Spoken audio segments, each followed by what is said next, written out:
Her Retreats is basically a retreat and event planning firm. We specialize in creating experiences and escapes for women. I started out of passion and my will to empower others. I went through some very tragic events a couple of years ago, and even though I had the most amazing support system, they couldn't relate to what I was really going through. But I was able to find relief through a healing circle, but that was out of Saint Lucia. So then it became my mission to bring things like healing circles and women's retreats to Saint Lucia, so everyone can experience that unique space that we need. A typical day at her retreats looks like early mornings, late nights. I am a perfectionist at heart, so everything at her is holistically planned, from the venue that we choose for our events and our retreats, to the smell that you take when you come in the morning, to the food that you eat and the programs that you have. I might not be able to tackle every topic. I do try to find the best professionals to handle everything. A Caribbean person hosting a women's retreat is kind of taboo.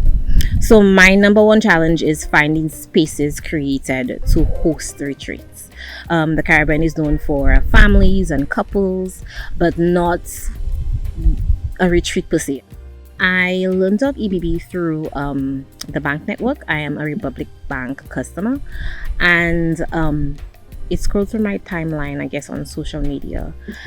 And it was really interesting because it was not only just a mastermind in the Caribbean, but it was designed by women.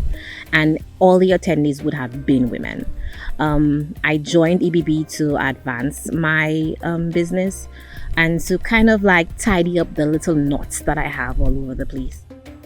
My biggest Caribbean inspiration is Janice Sutherland.